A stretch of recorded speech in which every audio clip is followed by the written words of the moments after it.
Praise the Lord. Praise the Lord. Greetings to you all in the marvelous name of our Lord and Savior Jesus Christ.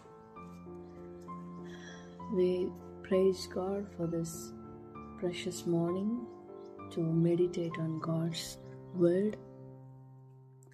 Let us turn our attentions to Psalms chapter 51 and verse 11. Psalms chapter 51 and verse 11. Cast me not away from thy presence, and take not thy Holy Spirit from me. నీ సన్నిధిలో నుండి నన్ను త్రోసివేయకుము, నీ పరిశుద్ధాత్మను నా యొద్ద నుండి తీసివేయకుము. కీర్తన 51వ అధ్యాయము 11వ వచనం. దేవుడి వాక్యం మన వినికిడిలో దీవించునుగాక. ఆమేన్. దేవుని ఆత్మ, దేవుని పరిశుద్ధాత్మ. ఈ 51వ కీర్తనకు కారణము, ప్రాణము పోసింది ఈ 11వ వచనం. నీ పరిశుద్ధాత్మను నా యొద్ద నుండి తీసివేయకము. పైన దావీదు ఎన్ని విధాలుగా వేడుకున్నాడు. నన్ను కరుణింపు, నన్ను కరుణింపు, నన్ను పవిత్రపరచు, నా దోషం, నా అతిక్రమం తుడిచివేయు, నా అతిక్రమములు కడుగు, నన్ను నిర్మలంగా కడుగు, నన్ను కనికరపడు, నన్ను కడుగు, నన్ను బలపరచు, నాలో స్థిరమైన మనస్సు నూతనంగా పుట్టించు, శుద్ధ హృదయం నా యందు కలుగజేయి, నాకు నీ రక్షణానందం పుట్టించు, మరలా పుట్టించు, సమ్మతి గల మనస్సు దయచేసి దృఢపరచు, నా నాలుక నిన్ను స్తుతిస్తుంది, నన్ను విడిపించు, నా పెదవులు తెరువు. ఇలా ఎన్ని ప్రార్థనలు ఉన్నాయో ఈ 51వ కీర్తనలో. ఎన్ని విధాలుగా దావీదు వేడుకుంటున్నాడు. అయితే ఈ భాగంలో మనం గమనించేది ఏంటంటే దావీదు దేవుని ఆత్మ తన యొద్ద నుండి వెళ్ళిపోకూడదు అని బ్రతిమలాడుతున్నాడు. దేవుని ఆత్మ తనలో నుండి వెళ్ళిపోకూడదు, దేవుని ఆత్మ తనను విడిచిపెట్టకూడదు అని వేడుకుంటున్నాడు. ఎందుకు? రక్షణ మరలా పుట్టించమని వేడుకుంటున్నాడు కదా, కనికరింపమని వేడుకుంటున్నాడు కదా, దోషములు తుడిచివేయమని వేడుకుంటున్నాడు కదా, దృఢపరచమని వేడుకుంటున్నాడు కదా, మార్గములు క్షమించమని వేడుకుంటున్నాడు కదా. మరలా ఈ ప్రార్థనలన్నీ కూడా ఈ ఒక్క మాటకి సమాధానం ఇవ్వవా? నీ ఆత్మను నా యొద్ద నుండి తీసివేయొద్దు అనే మాటకి. దృఢపరచము అన్నప్పుడు దేవుడు దృఢపరుస్తాడు, బలపరుస్తాడు, రక్షణ ఇస్తాడు. అప్పుడు ఇంకా పర్టికులర్గా దేవా నీ ఆత్మను నా యొద్ద నుండి తీసివేయొద్దు అని అడగాల్సిన అవసరం ఏముంటుంది? నన్ను నీ సన్నిధి నుండి తోలివేయొద్దు, నాలో నుండి నీ ఆత్మను తీసివేయొద్దు. ఈ మాటను మనం జాగ్రత్తగా ఆలోచించినప్పుడు ఒక భయంకరమైన విషయాన్ని కనుగొంటాం. అదేంటంటే, పరిశుద్ధాత్మ జరిగించు కార్యములు నిజంగా ప్రతి విశ్వాసి కూడా తెలుసుకోవాలి. ప్రభువును వెంబడించే ప్రతి వ్యక్తి కూడా దేవుని పరిశుద్ధాత్మని యొక్క కార్యములు, the works of the holy spirit, పరిశుద్ధాత్ముడు ఎలాంటి కార్యములు చేస్తారు, పరిశుద్ధాత్ముడు ఏ విధంగా నడిపిస్తారు, అసలు ఆయన చేసే కార్యాలు ఏంటి, what is his duty and what is his responsibility, what is his work, అసలు ఏం పని చేస్తాడు ఆయన, ఎలా పని చేస్తాడు ఆయన అనే విషయాలను మనం బాగుగా తెలుసుకోవాలి. ఆయన ఎలా పని చేస్తాడు ఆయన అనే విషయాలను మనం బాగుగా తెలుసుకోవాలి. దేవుని ఆత్మ చేత ఎందరు నడిపింపబడుదురో వారందరూ దేవుని కుమారులు అనబడుదురు. What if the person is not having the spirit of God? దేవుని చేత నడిపింపబడకపోతే ఏమవుతుంది? దేవుని ఆత్మను కలిగి ఉండకపోతే ఏమవుతుంది? అదే రోమపత్రికలో గమనిస్తాం. 8వ అధ్యాయం 14వ వచనంలో, దేవుని ఆత్మ చేత ఎందరు నడిపింపబడుదురో వాళ్ళందరూ దేవుని కుమారులైందురు. ఇదే రోమాపత్రిక 8వ అధ్యాయం 9వ వచనంలో, దేవుని ఆత్మ మీలో నివసించిన ఎడల మీరు ఆత్మ స్వభావం గలవారే కానీ శరీర స్వభావం గలవారు కారు. ఎవడైనాను క్రీస్తు ఆత్మ లేనివాడైతే వాడు ఆయన వాడు కాడు. అండ్ దెర్ ఇస్ నో ఇంకా ఎక్స్టెన్షన్ ఏం లేదు. If the person is not having the spirit of God, then he is not of God. He does not belong to God. దేవుని వాడు కాదు, క్రీస్తు వాడు కాడు. మరి ఎవరు దేవుని వాడు కానప్పుడు క్రీస్తు ఆత్మ లేకపోతే వాళ్ళు ఏమవుతారు అని అంటే, గమనించండి, అపవాది అంటే దేవుడు ఒక పర్సన్ని తీసుకొని వానిలో చెడు క్రియలన్నీ పెట్టేసి, అపవిత్ర క్రియలన్నీ పెట్టేసి, అపవిత్రాత్మలు అన్నింటినీ ఆ వ్యక్తిలో నింపేయగా అతడు అపవాది అవ్వలేదు. The person who does not joined, who would not, తన జీవితంలో, తన హృదయంలో, తన ప్రవర్తనలో, తన ఆలోచనలలో, తన తలంపులలో దేవునికి స్థానం ఇవ్వని వాడే అపవాది. ఇంకా మాటలు చెప్పాలంటే దేవుని పరిశుద్ధాత్మ లేనివాడే అపవాది. దేవుని పరిశుద్ధాత్మ లేనివాడు అపవాది. దేవుని పరిశుద్ధాత్మ ఏ వ్యక్తిలోనైతే ఉండరో వారు, దేవుని పరిశుద్ధాత్మ లేకపోవడమే ఇంకా చీకటి అపవాది అంటే. 1 సమూయేలు గ్రంథం 16వ అధ్యాయంలో క్లియర్గా మనకు అర్థమైనట్లుగా ఒక భాగం కనపడుతుంది. 1 సమూయేలు గ్రంథం 16వ అధ్యాయం 14వ వచనం. యెహోవా ఆత్మ సౌలును విడిచిపోయి యెహోవా యొద్ద నుండి దురాత్మ ఒకటి వచ్చి అతన్ని వెరిపింపగా. న్యాయాధిపతుల గ్రంథంలో కూడా సంసోను ఎప్పుడైతే దేవుని ఆత్మను పోగొట్టుకున్నాడో అతనిలోనికి అపజయం వచ్చేసింది. 16వ అధ్యాయము 20వ వచనం. ఆమె, సంసోను, ఫిలిష్తీయులు నీ మీద పడుచున్నారనగా అతడు నిద్ర మేలుకొని ఎప్పటి అట్లు నేను బయలుదేరి విడజిమ్ముకొందుననుకొనెను. అయితే యెహోవా తనను ఎడబాసెనని అతనికి తెలియలేదు. He was not that the Lord was departed from him. దేవుడు కంప్లీట్గా తొలగిపోయాడు, దేవుని ఆత్మ తొలగిపోయారు సంసోనులో నుండి. దేవుని ఆత్మ విడిచిపెట్టారు సౌలుని. అది వేడుకుంటున్నాడు దావీదు. నీ ఆత్మని నా యొద్ద నుండి దూరం చేయొద్దు, నీ ఆత్మని నాలో నుండి తీసివేశావా నేను శూన్యమైపోతాను. ఎందుకంటే దేవుని ఆత్మ కలిగించే మొట్టమొదటి కార్యం ఏంటంటే, ద ఫస్ట్ మోస్ట్ కార్యం ఏంటంటే బిలీవ్. దేవుని ఆత్మ మనము విశ్వసించున్నట్లుగా సహాయపడుతుంది. కొరింథీ పత్రిక, 1 కొరింథీ పత్రికలో ఒక మాట గమనిస్తాం. Because of the Spirit only we could believe in God. Because belief is the Spirit of God, is the work of God. 1 కొరింథీ పత్రిక 12వ అధ్యాయము 9. ఆత్మ వలననే విశ్వాసము. 3వ వచనం. ఇందుచేత దేవుని ఆత్మ వలన మాటలాడు వాడెవడును యేసు శాపగ్రస్తుడని చెప్పడనియు, పరిశుద్ధాత్మ వలన తప్ప ఎవడును యేసు ప్రభువని చెప్పలేడనియు నేను మీకు తెలియజేయుచున్నాను. దేవుని పరిశుద్ధాత్మ లేకుంటే యేసే దేవుడని, యేసే క్రీస్తని మానవుడు నమ్మలేడు. మనం ఎంత ప్రయత్నించినా, మన సొంత జ్ఞానంతో ఎంత ప్రయత్నించినా, మన సొంత అండర్స్టాండింగ్తో మనం ఎంత ట్రై చేసినా, ఎంత ప్రయాసపడినా, విశ్వాసం ఉంచుట అనేది ఖచ్చితంగా దేవుని ఆత్మ కార్యమే. ఆ ఆత్మ మనలో నుండి తొలగిపోయిన తర్వాత and we don't have anything to believe. కాకపోతే మనం అనుకుంటాం ఏంటంటే, దేవుని రాకడ సమీపిస్తుంది కదా, మన జీవితాలను క్రమపరుచుకోవాలి, సిద్ధపరచుకోవాలి అని దేవుడు తన సేవకుల ద్వారా, లేఖనముల ద్వారా మనతో మాట్లాడినప్పుడు మనం ఏమనుకుంటామంటే, ఆ బోరం రోగనివ్వండి, అప్పటికప్పుడు నేను గబగబా త్వరగా నేను దేవుని నామమందు విశ్వాసం ఉంచుతాను, అప్పటికప్పుడు నా ప్రవర్తనలో సరి చేసుకుంటాను. విశ్వాసం ఉంచడం ఏముంది, నేను నమ్మటమే కదా అని అనుకుంటాం. పలానా గోల్స్ ఉంటాయి మనకి. ఇదిగో నేను ఇది సాధించిన తర్వాత నేను దేవుని నమ్ముకుంటాను.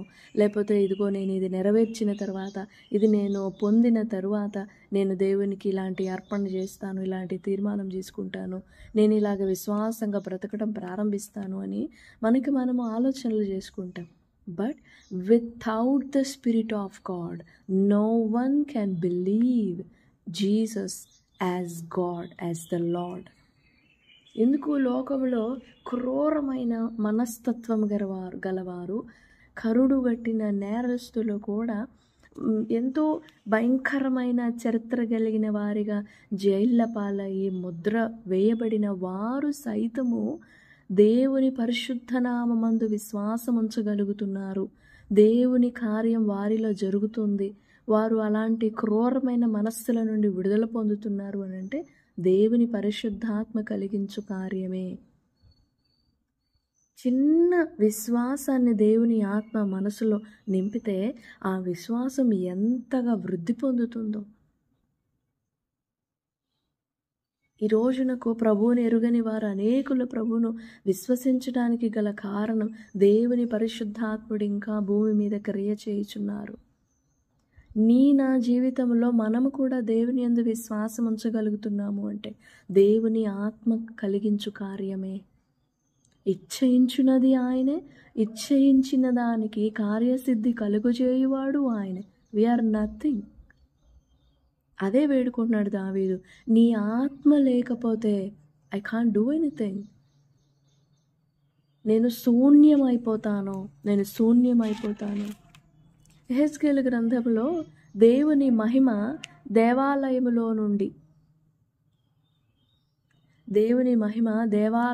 నుండి వెడలిపోవడం, ఇశ్రాయేలీలను విడిచిపోవడం గమనిస్తాం. 11-12 అధ్యాయాలలో దేవుని మహిమ కెరూబుల మధ్య నుండి బయట గడప వైపునకు వెళ్ళి, గడప దగ్గర నుండి పట్టణ ప్రాకారముల వైపు కొండల మీదకి వెళ్ళిపోయినట్లుగా గమనిస్తాం. ఆ భాగంలో అక్కడ దేవుని ఆత్మ ప్రజలను విడిచిపెట్టారు, దేవాలయంలో నుండి ఎత్తబడినారు. దేవుని ప్రజలైన ఇశ్రాయేలీలు ఆయన యందు విశ్వాసం ఉంచకుండా ఎందుకు ఆయనకు విరోధంగా పాపం చేయుచు బ్రతికారు అంటే కారణం అదే. దేవుని ఆత్మ వారి యొద్ద నుండి ఎత్తబడినారు, వారిని విడిచిపెట్టారు. వారితో ఉన్నంత వరకు, దేవుని ఆత్మ వారిలో ఉన్నంత వరకు వారు లోబడినట్లు, వారు విశ్వసించినట్లు పెందలకడనే ప్రవక్తలను ప్రేరేపించి పంపారు. కానీ వారు ఆ ఆత్మకు సహకరించక, వారు ఆ ఆత్మ సహాయాన్ని ధిక్కరించారు కాబట్టి ఆయన వారి యొద్ద నుండి తీసివేయబడినారు. అయితే ఈ ప్రశస్తమైన సమయంలో దేవుని బిడ్డలారా, మనకి క్రొత్త నిబంధనలో భాగమైన మనకివ్వబడిన ఆధిక్యత ఏంటో తెలుసా? మనకివ్వబడిన ఆధిక్యత ఏంటంటే, పాత నిబంధన కాలంలో ప్రజలు పాపం చేయగా దేవుని ఆత్మ వారిని సహింపలేక వారిని విడిచిపెట్టేవారు. కానీ ఇప్పుడు రక్త నిబంధనలో ఉండిన ఈ క్రొత్త నిబంధన కాలంలో అలా మనల్ని విడిచిపెట్టకుండా ఉండడానికి ఆయన తన రక్తాన్ని మన కొరకు ప్రోక్షించి తన్ను తాను మనలను విడవకుండా ఉండునట్లుగా, మనలో పాపం కనపడగానే మనల్ని విడిచిపెట్టే చాయిస్ ఉంది, మనల్ని విడిచిపెట్టే అవకాశం ఉంది. He has that liberty to leave us, to forsake us, to separate from us, to distance from us, to depart from us. But he chose to not to leave us by pouring out his own blood for us, making himself as a seal over us. And there is no separation in this new covenant. దేవుని ఆత్మ మనలను విడిచిపెట్టే అవకాశం లేదు. అందుకని చెప్పేసి నేను ఎలా బ్రతికినా, ఎలా ప్రవర్తించినా దేవుని ఆత్మ నన్ను విడిచిపెట్టర్లే, పాత నిబంధనలో లాగా విడిచిపెట్టర్లే అని మనము మన దోషములో, మన అపవిత్రతలో బ్రతకడానికి అవకాశం లేదు, వీలు లేదు. మనలో ఉండిన దేవుని ఆత్మను మనం ఎంత నొప్పిస్తున్నామో, ఎంత బాధపడుతున్నామో, ఆ బాధ అంతా ఆయన భరిస్తున్నారు. ఎంత ఆయాసపరుస్తున్నామో ఆ దుఃఖమంతటిని భరిస్తున్నారు ఆయన. బికాస్ ఆయన సిలువలో ఆ దుఃఖమంతా భరించారు. దేవుని ఆత్మ ఎవరు? దేవుని ప్రాణమే కదా. ఆయన రక్తమే ప్రాణం అని చెప్తుంది పాత నిబంధన. ఆ రక్తము ప్రోక్షించి మన మీద ఒక ముద్రగా వేయబడినారు. నిజంగా ఎంత గొప్ప భాగ్యంలో ఉన్నామో మనం. అయితే ఆ ఆత్మకు మనం సహకారముతో లోబడి ఆ ఆత్మకు విధేయత చూపినప్పుడు ఆ ఆత్మ, దేవుని పరిశుద్ధాత్మ మనం నడవవలసిన విధంగా మనలను నడిపించుతారు. మనము ప్రవర్తించవలసిన విధముగా మనము ప్రవర్తించున్నట్లుగా సహాయపడతారు. నిజంగా ఎంత చక్కని గైడెన్స్ పొందుతామో మనము. నువ్వు కుడి వైపునకు వెళ్ళాలి, నువ్వు ఎడమ వైపునకు వెళ్ళాలి, నువ్వు ఇలాగ ప్రవర్తించాలి అని వెనుక నుండి ఒక శబ్దం వినపడుతుంది అని చెప్తుంది యెషయా గ్రంథంలో వాక్యం. మనం నడిపింపబడతాం దేవుని ఆత్మ చేత. ఇప్పటికీ ఎంత కఠిన పరిస్థితుల్లోనైనా, ఎంత దుర్భర పరిస్థితుల్లోనైనా మనం దేవుని యందు విశ్వాసం ఉంచడానికి మనకి వీలు కలుగుతుంది అని అంటే ఆ కార్యం కలుగజేస్తుంది దేవుని ఆత్మ. దేవుని ఆత్మ లేకుండా విశ్వాసించడం నాట్ పాసిబుల్. విశ్వాసం అనేది దేవుని ఆత్మ జరిగించే కార్యములలో ఒకటి. విశ్వాసం అనేది కూడా ఒక ఆత్మ, దేవుని ఆత్మలో ఒక భాగం విశ్వాసం. విశ్వాసంలో నుండి దేవుని ఆత్మను సపరేట్ చేస్తే, మైనస్ చేస్తే విశ్వాసము అవిశ్వాసం అవుతుంది. ఉండొచ్చు, నమ్మేంత ఉండొచ్చు, కానీ ఆ నమ్మకము విశ్వాసం కాదు, అది అవిశ్వాసమే అవుతుంది. దేవుని పరిశుద్ధాత్మతో ఏకీభవించినప్పుడే అది విశ్వాసం అవుతుంది. గాలిలో దీపం పెట్టి దేవుడా దేవుడా అంటే దీపం ఆరిపోకుండా ఉంటుందా అని అంటే అది క్రైస్తవ విశ్వాసానికి సరిపడుతుంది. కానీ ఆ విశ్వాసంలో దేవుని ఆత్మ ఉంటేనే, దేవుని ఆత్మ వలన కలిగే విశ్వాసం ఉంటేనే కార్యం జరుగుతుంది.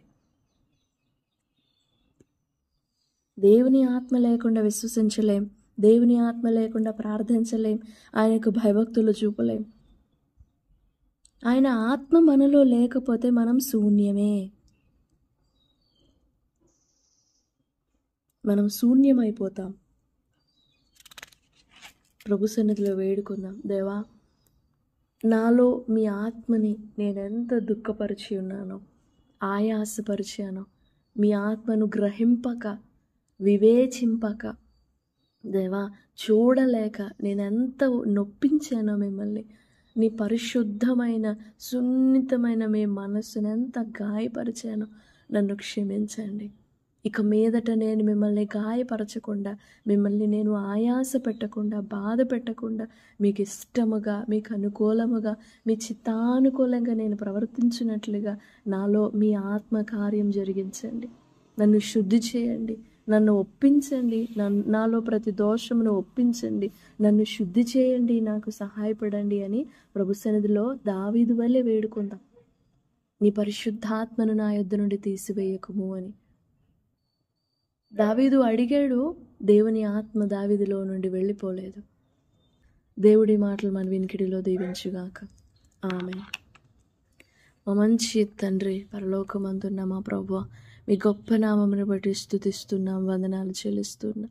మమ్మలను మిక్కిలిగా ప్రేమిస్తున్న మా తండ్రి దేవా, ఈ ప్రశస్తమైన ఉదయకాల సమయంలో నీ సన్నిధిని బట్టి, మీ మాటలను బట్టి వందనాలు చెల్లిస్తున్నాం. మా ప్రభువా, మీ కృపలో మమ్మల్ని ఇంతవరకు జ్ఞాపకం చేసుకుంటూ ఉన్నారు. దేవా, నీ పరిశుద్ధాత్మను నా యొద్ద నుండి తీసివేయకుము, తొలగించుకుము అని దావీదు ఎంత వేదనతో మొరపెట్టుకుంటున్నాడో దేవా, ఆ మాటలో ఎంత లోతుగా నీ ఆత్మ యొక్క అవసరతను దావీదు గ్రహించాడో. ఈ మాటలు వినిచిన మమ్మలను కూడా మీరు దర్శించండి. మాతో మాట్లాడిన మాటలను బట్టి వందనాలు దేవా. నిజంగా మా హృదయములలో మీ ఆత్మ కలిగించు ప్రేమయే, మీ ఆత్మ కలిగించు విశ్వాసమే, మీ ఆత్మ కలిగించు ప్రేరేపణయే మమ్మల్ని ఇంతవరకు నడిపిస్తూ వచ్చింది. ఎన్నో భయంకర పరిస్థితులలో దేవా, ఎన్నో చీకటి సమయాలలో, సందర్భాలలో నీ ఆత్మ మాకు సహాయపడుతూ వచ్చారు. మా క్రియలలో, మా ఆలోచనలలో, మా తలంపులలో దేవా, మీ ఆత్మకు ఎన్ని విధాలుగా ఆయాసం కలిగించామో, దుఃఖం కలిగించామో, వేదన కలిగించామో, బాధపరిచామో దేవా. మీకు ఊపిరాడకుండా మిమ్మల్ని ఉక్కిరిబిక్కిరి చేసినామో దేవా. మమ్మల్ని ఎంతో ఓర్చుకుంటూ వచ్చావు. మమ్మల్ని విడిచిపెట్టే అవకాశం మీకుంది, ఆ లిబర్టీ మీకుంది. కానీ మీరు మమ్మల్ని విడవకుండా ఉంటున్నట్లు మిమ్మల్ని మీరు బలపరుచుకుంటూ ఇంతవరకు మమ్మల్ని కనికరపడుతూ వచ్చారు. ఆత్మదేవుడా, మీకు వందనాలు చెల్లిస్తున్నామయ్యా. మా యందు ఇంతవరకు మా తల్లి గర్భమందు పిండముగా పడినది మొదలుకొని ఈ క్షణము వరకు మాలో మీరు జరిగిస్తూ వచ్చిన మీ ఆత్మ కార్యాలను బట్టి తండ్రి నీకు వందనాలు చెల్లిస్తున్నాం నాయన. ఓ మా మంచి ప్రభువా, నీకు వందనాలయ్యా. ఈ మాటలన్నీ మా వినికిడిలో దీవించి వించిన నీ ప్రియబిడ్డలను పేరున దర్శించి దేవా, వారి హృదయములలో దేవా మీ ఆత్మ కలిగించు కార్యములను వివేచించి నీ ఆత్మకు లోబడినట్లుగా, మీ ఆత్మను సంతోషపరచునట్లుగా మమ్మల్ని అందరినీ బలపరచమని, కృప చూపమని వేడుకుంటూ సన్నిధిని బట్టి, మాటలను బట్టి వందనాలు చెల్లిస్తూ యేసు ప్రభుల వారి పరిశుద్ధ నామంలో స్తుతించి ప్రార్థిస్తున్నాం తండ్రి. Amen. Amen. Praise the Lord. God bless you all. Have a great and blessed day. Amen.